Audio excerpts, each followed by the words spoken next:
하나님께서 우리 가운데 함께 하시는 증거가 있다면 무엇이 있을 수 있을까요?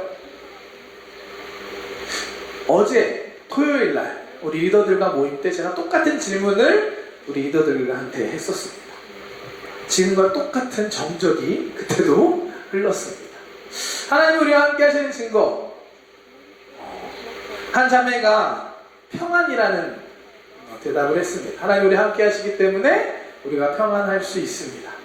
지난주 목요일날 밤에 강한 지진이 왔지만 그럼에도 불구하고 우리 마음 가운데 평안이 있을 수 있는 이유가 하나님이 함께 하시는 증거입니다 라고 고백한 자매님이 한 분 계셨습니다.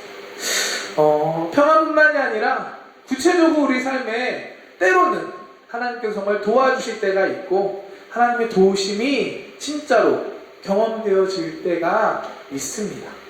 이런 개인적인 체험이나 경험도 하나님께서 우리와 함께 하시는 증거가 될 수 있습니다. 아멘.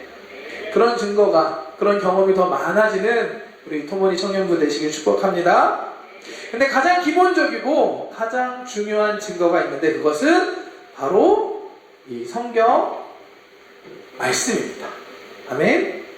오늘 우리가 함께 읽은 이 성경 본문 말씀을 통해서 우리는 하나님께서 우리와 함께 계시는 증거가 바로 예수님이시라는 걸 알 수 있습니다. 오늘 우리가 함께 읽은 마태복음 1장의 말씀은 예수님의 탄생에 대한 이야기입니다.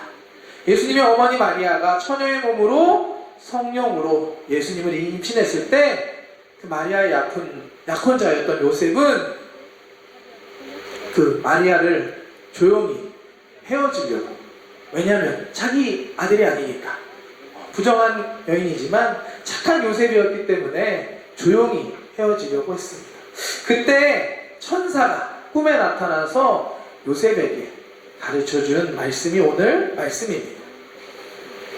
천사는 꿈에 나타나 요셉에게 마리아가 성령으로 잉태되었으며 그 마리아 뱃속에 있는 예수님이 장차 이 땅에 오셔서 인류를 구원할 예수님이시다, 하나님의 아들이시다는 사실을 가르쳐줍니다. 마태복음 1장 18절부터 말씀 함께 보겠습니다. 예수 그리스도의 나심은 이러하니라. 그의 어머니 마리아가 요셉과 약혼하고 동거하기 전에 성령으로 잉태된 것이 나타났더니 그의 남편 요셉은 의로운 사람이라 그를 드러내지 아니하고 가만히 끊고자 하여 이 일을 생각할 때에 주의 사자가 현몽하여 이르되 다윗의 자손 요셉아 내 아내 마리아 데려오기를 두려워하지 말라. 그에게 잉태된 자는 성령으로 된 것이라. 아들을 낳으리니 이름을 예수라 하라. 이는 그가 자기 백성을 그들의 죄에서 구원할 자이시니라 하니라. 아멘. 마리아의 뱃속에 있던 예수님은 성령으로 잉태되고 또 하나님의 구원의 역사를 위해 이 땅에 오신 하나님의 아들 예수님이셨습니다. 이 예수님의 탄생 이야기는 아마도 우리에게 너무나 익숙한 이야기일 것입니다. 하지만 잘 생각해보면, 다시 한번 생각해보면 정말로 놀라운 이야기가 아닐 수 없습니다. 성령으로 잉태됐다는 사실도 물론 그렇고요. 또한 하나님의 아들이신 예수님께서 사람을 구원하기 위해 사람의 몸으로, 사람의 모습으로 이 땅에 오셨다는 사실이 생각하면 생각할수록 정말로 놀라운 이야기입니다. 왜냐하면 사실은 그동안 하나님께서는 하나님의 일들을 이루시고 하나님의 역사를 하실 때 사람을 사용하셨습니다. 특별한 사람들, 아브라함, 요셉, 모세, 여호수아, 다윗, 우리가 익숙히 아는 성경에 유명한 그 사람들을 통해서 하나님께서 지금까지 역사를 이루어 오셨습니다. 그런데 예수님이 이 땅에 오신 것, 예수님의 탄생은 이런 것과는 차원이 다른 이야기입니다. 왜냐하면 특별한 사람을 보내는 것이 아니라 하나님이 직접, 하나님의 아들, 그분이 직접 이 땅에 오신 것이기 때문입니다. 천사는 이것을 구약의 선지자의 예언의 말씀을 들어서 설명을 합니다. 22절, 23절 말씀 함께 보겠습니다. 이 모든 일이 된 것은 주께서 선지자로 하신 말씀을 이루려 하심이니 이르시되 보라, 처녀가 잉타하여 아들을 낳을 것이요 그의 이름은 임마누엘이라 하리라 하셨으니 이를 번역한즉 하나님이 우리와 함께 계시다 함이라. 아멘. 이 말씀은 구약 이사야서 7장 14절에 있는 이사야의 예언의 말씀입니다. 예수님의 동정녀 탄생은 이 말씀, 이미 구약에 있었던 예언의 말씀의 성취였습니다. 히브리어로 임마누엘은 하나님이 우리와 함께 계시다 라는 뜻을 갖고 있습니다. 예수님께서 처녀의 몸을 통해 이 땅에 오신 것이 바로 하나님께서 우리와 함께 계신 것이고 그 증거가 되는 것입니다. 하나님께서 인간의 몸으로 이 땅에 오신 것, 이걸 성육신이라고 합니다. 영어로는 incarnation이라고 합니다. 하나님께서 인간의 몸을 갖고 직접 이 땅에 오신 겁니다. 관념적인, 철학적인, 종교적인 얘기가 아니라 실제적인 역사의 사건이고 실제로 일어났던 일입니다. 2000년 전에 하나님의 아들이신 예수님께서 저와 여러분들과 똑같은 사람의 몸을 가지고 이 땅에 오신 것입니다. 우리를 구원하기 위해 실제로 이 땅에 오셔서 우리와 함께 해주신 사실입니다. 이 땅에 오신 예수님은 십자가에서 우리를 위해 죽으심으로 우리를 구원해 주셨습니다. 우리의 죄값을 대신 치러주시고 사망의 권세를 이기시고 부활하셨습니다. 이것뿐만이 아니라 예수님께서는 우리에게 영원히 너희와 함께 하겠다라고 약속해 주셨습니다. 마태복음 28장 20절 말씀 함께 보겠습니다. 내가 너희에게 분부한 모든 것을 가르쳐 지키게 하라. 볼지어다 내가 세상 끝날까지 너희와 항상 함께 있으리라 하십니다. 예수님께서 제자들에게 주신 말씀입니다. 세상 끝날까지 내가 너희와 항상 함께 있겠다 라고 예수님께서 약속해 주셨습니다. 어떻게 이게 가능할까요? 육신의 몸을 입고 오신 예수님께서 어떻게 세상 끝날까지 함께 하신다는 거지? 이것은 우리가 삼위일체 하나님에 대해서 생각할 때 이해할 수 있고 믿을 수 있습니다. 삼위일체 들어보셨나요, 여러분? 삼위일체. 삼위일체는 기독교의 신비라고 합니다. 우리가 유일신 하나님을 믿지만 그 하나님은 삼위일체의 하나님이십니다. 성부 하나님, 성자 예수님, 성령 하나님 각각 세 분의 다른 위격을 갖고 계시지만 동시에 동일한 한 분 하나님이시라는 것을 의미합니다. 이해가 되나요? 감사합니다. 대단한 분들이십니다. 사실 이건 우리 이상적으로 잘 이해가 잘 안 되는 말입니다. 왜냐하면 동시에 세 명이면서 동시에 하나라는 거니까. 하나면 하나고 셋이면 셋이지. 그런데 말씀을 통해서 우리는 이 사실을 이해할 수가 있습니다. 이 땅에 오신 예수님이 하나님의 아들이시자 동시에 하나님이셨습니다.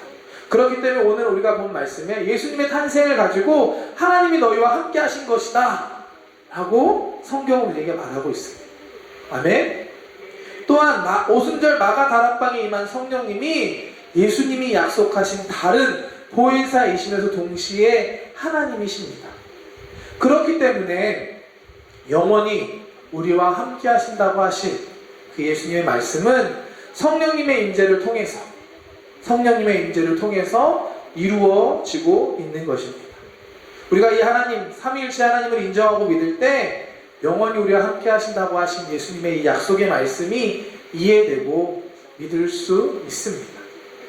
삼위일체를 이야기할 때 흔히 헷갈릴 수 있는 거, 오해하기 쉬운 것이 마치 구약은 하나님의 때이고 신약은 예수님의 때이고 예수님이 승천하신 이유는 성령님의 시대다 이렇게 얘기할 수 있지만 그거는 성경을 좀 잘못 이해하고 해석한 겁니다. 삼위의 하나님은 태초부터 함께 하셨습니다.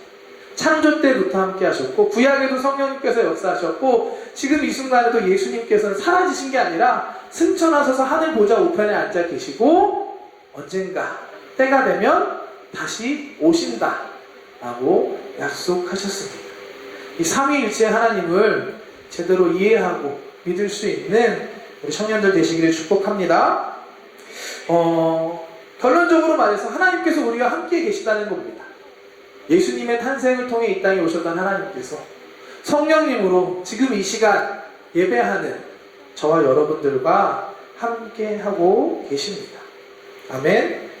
그리고 지금도 함께할 사람들을 계속해서 찾으시고 계십니다.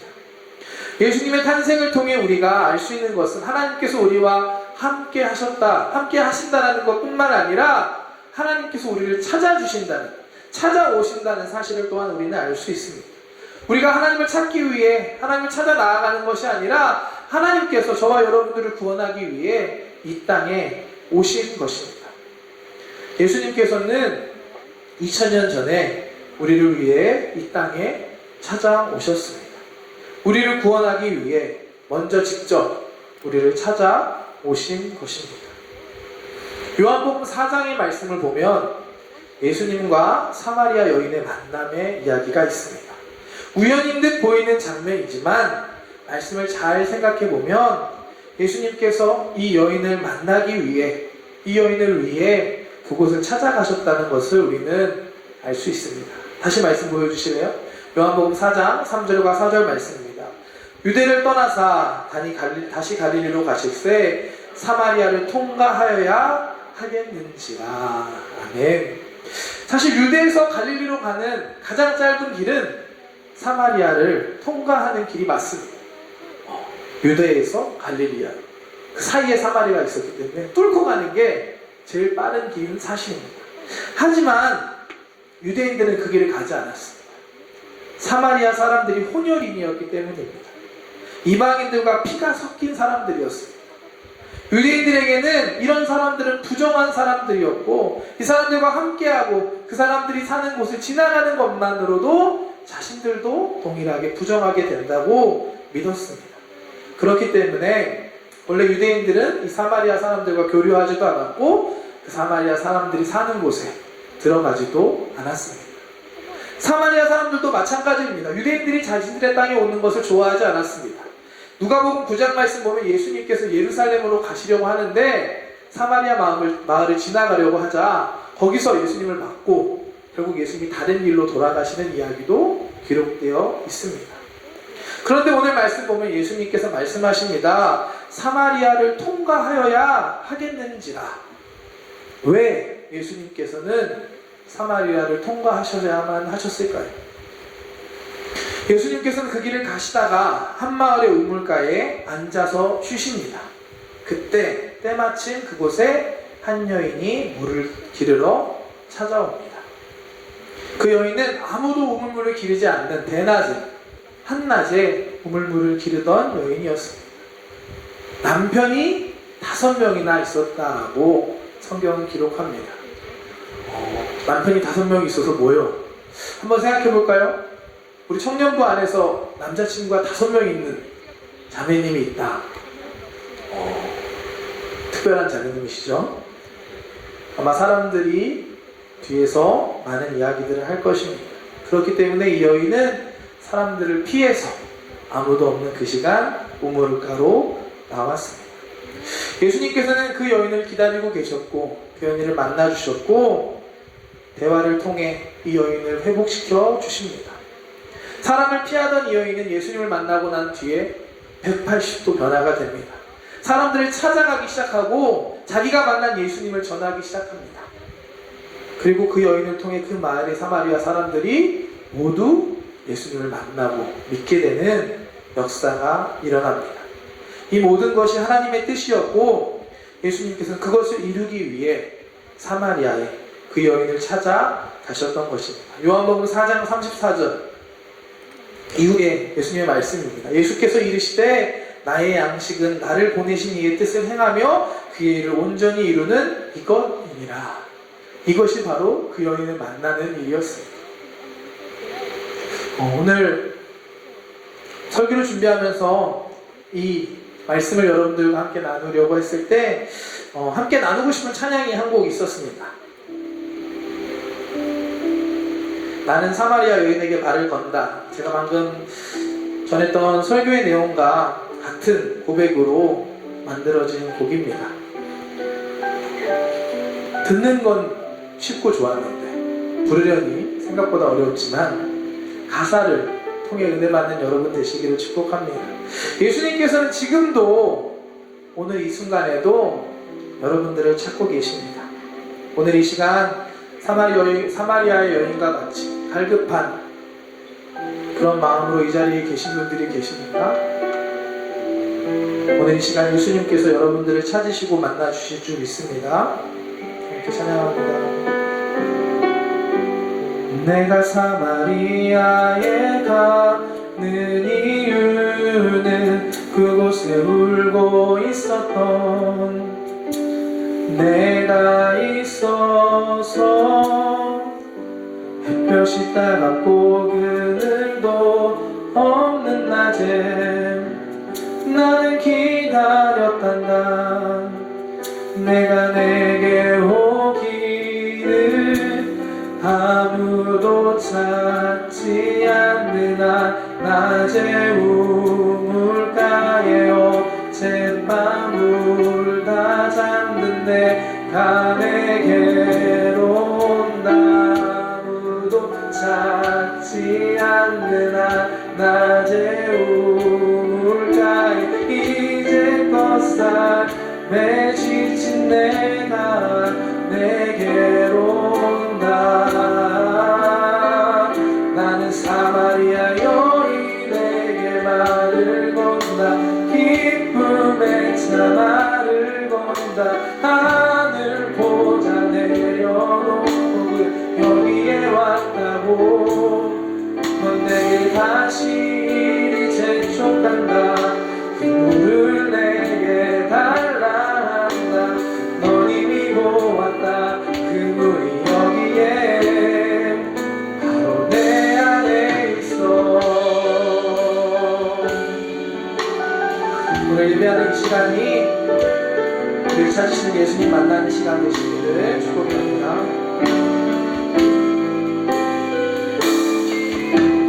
아무도 보지 않았던 내게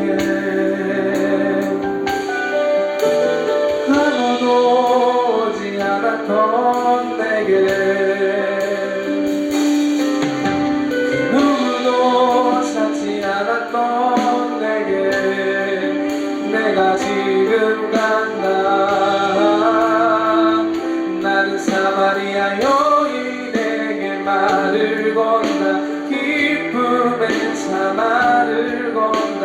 하늘 보자 내려놓고 여기에 왔다고. 넌 내게 다시 이리 재촉한다. 그 물을 내게 달라 한다. 넌 이미 보았다. 여기에 바로 내 안에 있어.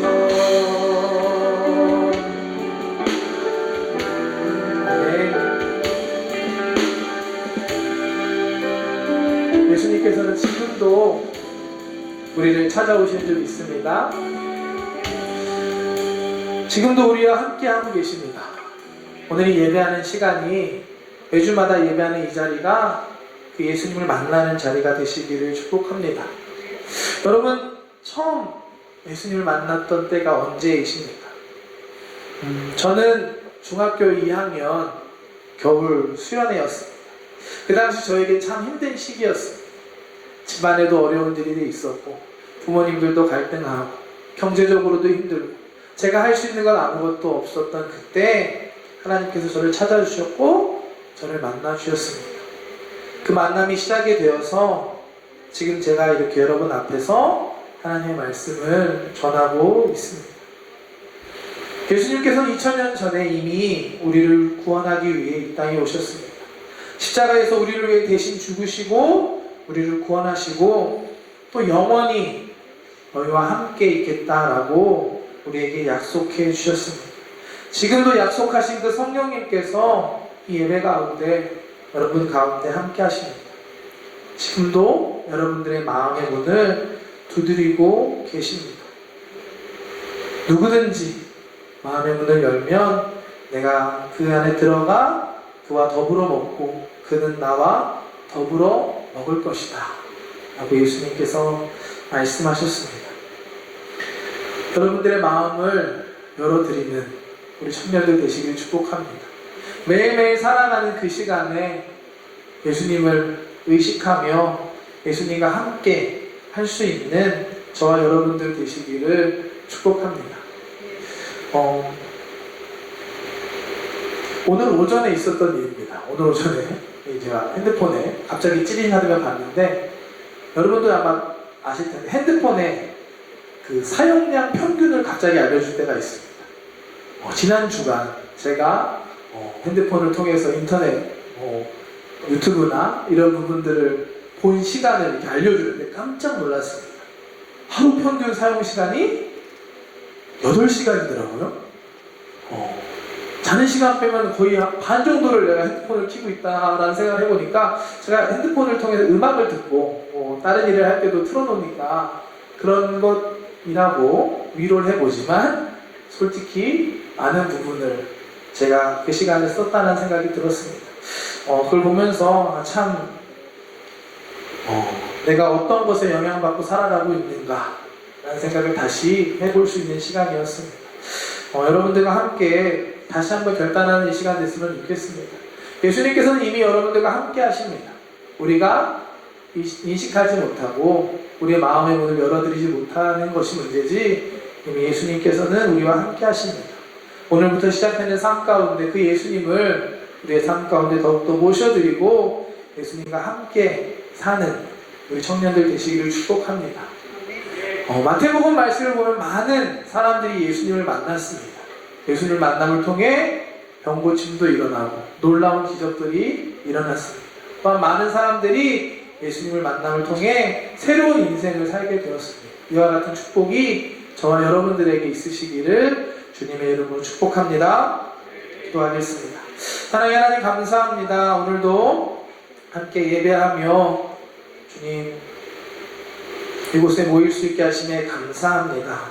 주님을 사모합니다. 우리의 삶 가운데 오시옵소서. 내 삶 가운데 오셔서 좌정하여 주시고 다스려 주시옵소서. 이미 우리와 함께 하신 예수님 감사합니다. 이 자리뿐만이 아니라 일주일간 내가 살아가는 그 자리에서 주님과 동행할 수 있는 우리들 되게 하여 주시옵소서. 이전보다 조금 더 주님을 생각하며 주님과 함께 할 수 있는 우리들 되게 하여 주시옵소서. 감사드리며 예수님의 이름으로 기도드렸습니다.